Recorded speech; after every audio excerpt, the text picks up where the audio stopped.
Hello friends, Madhya Pradesh शासन सामान्य प्रशासन विभाग द्वारा आज 24 जून 2021 को एक नया आदेश जारी किया गया, जिसका लंबे समय से सभी अधिकारी कर्मचारी इंतजार कर रहे थे, जिसका विषय है राज्य एवं जिला स्तर पर अधिकारी एवं कर्मचारियों के स्थानांतरण नीति।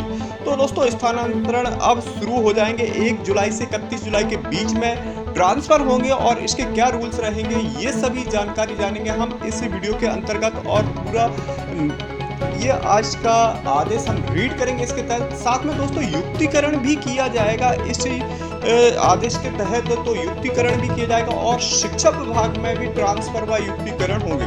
तो ये सभी निर्देश जानेंगे और क्या क्या प्रमुखता है इस आदेश के तहत, क्या निर्देश दिए गए हैं, ये इस वीडियो के अंतर्गत जानेंगे। दोस्तों, आप वीडियो को लाइक कर दीजिए और शेयर करना नहीं भूलिए। कमेंट्स भी आप जरूर कीजिएगा और दोस्तों शेयर करना नहीं भूलिए। चैनल को सब्सक्राइब नहीं किया तो सब्सक्राइब करने के बाद बेल आइकन को प्रेस कीजिए, ऐसे शिक्षा विभाग व अन्य सभी विभागों से संबंधित लेटेस्ट न्यूज के लिए। तो दोस्तों, अब हम इस आदेश को रीड करते हैं। तो दोस्तों, राज्य शासन द्वारा राज्य एवं जिला स्तर के लिए निम्नानुसार स्थानांतरण नीति निर्धारित की जाती है, जिसका पहला बिंदु है स्थानांतरण नीति मध्य प्रदेश संवर्ग के अखिल भारतीय सेवा एवं अधिकारी गण, मध्य प्रदेश न्यायिक सेवा एवं अधिकारी गण, मध्य प्रदेश मंत्रालय सेवा के अधिकारी गण एवं कर्मचारियों पर लागू नहीं होगी। साथ में जो विभाग अपनी विशिष्ट आवश्यकता के संबंध में अपने लिए पृथक स्थानांतरण नीति निर्धारित करना चाहेंगे, वे सामान्य प्रशासन विभाग की सहमति से ऐसा कर सकेंगे, परंतु इस नीति में मुख्य प्रावधानों के अन्यथा नीति नहीं बनाई जाएगी। इस स्थानांतरण नीति से हटकर किए गए अन्य स्थानांतरण के प्रकरण में माननीय मुख्यमंत्री के समन्वय के आदेश प्राप्त होंगे। तो दोस्तों, यदि कोई विभाग अलग से नीति बनाना चाहता है तो उसके निर्देश यही रहेंगे। तो चलते हैं हम निर्देशों की ओर कि क्या है इस ट्रांसफर पॉलिसी के प्रमुख निर्देश और युक्तिकरण के। दोस्तों, प्रदेश में जिला स्तर एवं राज्य स्तर के अधिकारी कर्मचारियों को पूरे वर्ष निरंतर स्थानांतरण करने के प्रतिबंध लागू रहेगा, लेकिन 1 जुलाई 2021 से 31 जुलाई 2021 तक की अवधि के लिए स्थानांतरण से प्रतिबंध को शिथिल किया जाता है। इस अवधि में प्रत्येक विभाग की अपनी प्रशासनिक आवश्यकता को ध्यान में रखते हुए स्थानांतरण कर सकेंगे। तो दोस्तों, शिथिलीकरण अवधि को मिलाकर के अधिकतम निम्नानुसार स्थानांतरण किए जाएंगे। यदि विभाग समर की संख्या 200 है तो 20% तक स्थानांतरण किए जाएंगे। 200 से 2000 तक 10% और 2000 से अधिक कर्मचारी है तो वहां पर 5% ट्रांसफर किए। तो दोस्तों, स्वयं के व्यय पर स्थानांतरण अथवा परस्पर स्थानांतरण हेतु आवेदन यथास्थिति ऑनलाइन आवेदन कार्यालय द्वारा सत्यापित आवेदन प्रस्तुत किए जाएंगे। स्वयं के व्यय पर रिक्त पद एवं परस्पर किए गए स्थानांतरण एवं प्रशासनिक कारणों से किए गए स्थानांतरण संदेश आदेश अलग अलग जारी किए जाएंगे। स्वेच्छा से स्थानांतरण संबंधी आवेदन उन शासकीय सेवकों के स्थानांतरण की प्राथमिकता दी जाएगी जिनके द्वारा पिछले वित्तीय वर्ष में निर्धारित लक्ष्य को पूर्ण किया हो और जिन अधिकारी कर्मचारियों की सेवानिवृत्ति में से 1 वर्ष या उससे कम समय शेष बचा है तो सामान्यतः उनका स्थानांतरण नहीं किया जाएगा। पति पत्नी स्वयं के व्यय पर एक ही स्थान पदस्थापना के लिए आवेदन पत्र प्राप्त होने पर स्थानांतरण किया जा सकेगा, परंतु पदस्थापना का स्थान प्रशासनिक अवस्था के अनुरूप निर्धारित होगा। इसका आशा यह नहीं है कि पति पत्नी यदि एक ही जिले मुख्यालय में कार्यरत हैं तो उनका स्थानांतरण नहीं किया जा सकता।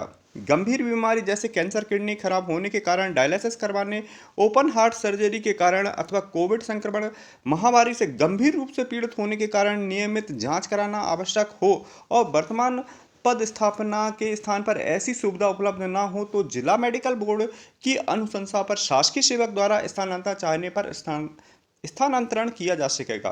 वहीं शिकायती जांच के परिणाम अनुसार प्रथम दृष्टया के दोष में सिद्ध पाए जाने की स्थिति में अधिकारी कर्मचारी स्थानांतरण किया जा सकेगा। यदि किसी कर्मचारी की शिकायत व अन्य प्रशासनिक कारणों से किसी स्थान पर पूर्व स्थानांतरित किया गया है तो उसे पुनः उसी स्थान पर पदस्थ नहीं किया जा सकेगा। ऐसे दिव्यांग कर्मचारी जिनका दिव्यांगता 40% या उससे अधिक है तो सामान्य स्थानांतरण न किए जाएंगे, किंतु उनके द्वारा स्वयं के व्यय पर स्वेच्छा से स्थानांतरण का आवेदन देने पर स्थानांतरण पर विचार किया जा सकेगा। ऐसे शासकीय अधिकारी कर्मचारी जिनके पति पत्नी अथवा पुत्र पुत्री मानसिक निःशक्तता, श्वेलिन अथवा बहुआयामी निःशक्तता से पीड़ित हैं को स्वयं के व्यय पर ऐसी जगह पदस्थापना करने के संबंध में विचार किया जा सकेगा। यहाँ नियमितता निःशक्तता के पीड़ित उपचार एवं पुत्र पुत्री को शिक्षा सुलभ हो सके, बशर्ते कि ऐसी निःशक्तता के लिए उपचार शिक्षा के लिए मान्यता प्राप्त संस्थान से इस बारे में समुचित प्रमाण प्रस्तुत करने पड़ेंगे। वही कमीशन द्वारा एनसीसी अधिकारियों के स्थानांतरण करते समय इस बात का ध्यान रखा जाए कि जिन स्थानों पर अधिकारी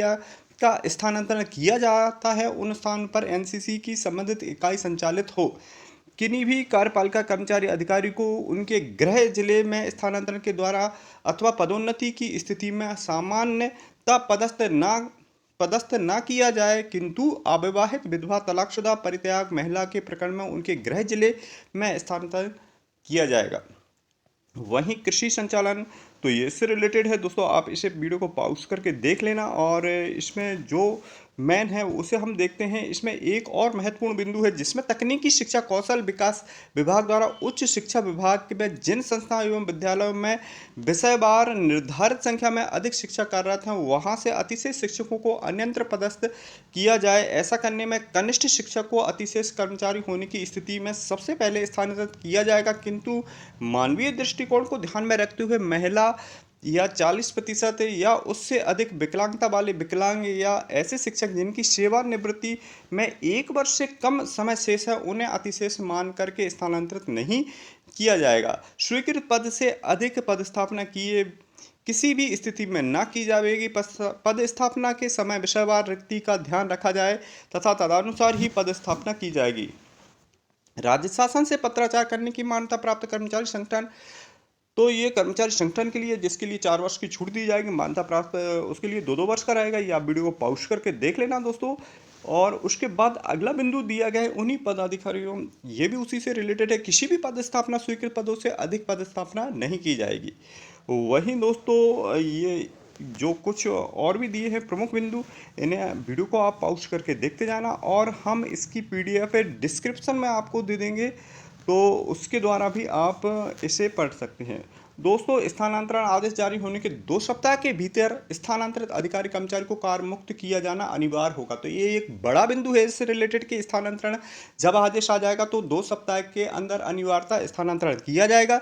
यदि किन्हीं महत्वपूर्ण लंबित शासकीय कार्यों से निपटान के लिए कार्य मुक्त करने में कठिनाई हो तो कार्य मुक्त करने के लिए सक्षम अधिकारी द्वारा स्थानांतरण आदेश जारी करने वाले अधिकारी के पूर्व 2 सप्ताह की अवधि बढ़ाने का तत्काल अनुरोध किया जाएगा। स्थानांतरण आदेश जारी करने वाला अधिकारी लिखित में कार्यमुक्त होने की अवधि 10 दिवस से अधिक बढ़ा सकेगा। ऐसी बढ़ी हुई अवधि तक ही स्थानांतरण अधिकारी कर्मचारी पूर्व स्थानांतरण पर रोका जा सकेगा। यदि यथास्थिति 2 सप्ताह ही सामान्य समय अवधि अथवा बढ़ी हुई समय अवधि व्यतीत हो जाने पर सक्षम अधिकारी या उससे वरिष्ठ स्तर पर अधिकारी स्थानांतरित अधिकारी कर्मचारी को कार्यमुक्त करेगा। उक्त अवधि में स्थानांतरित अधिकारी कर्मचारी यदि कार्यमुक्त नहीं होता तो उसे एक तरफा कार्यमुक्त किया जाएगा। एक तरफा कार्यमुक्त करने की तिथि से स्थानांतरण आदेश क्रियान्वित होना माना जाएगा। स्थानांतरण आदेश के क्रियान्वयन के लिए सभी स्थानांतरण आदेश में ट्रेजरी से मुक्त होने के बाद एम्प्लॉय कोड डालना अनिवार्य होगा। मुक्ति के लिए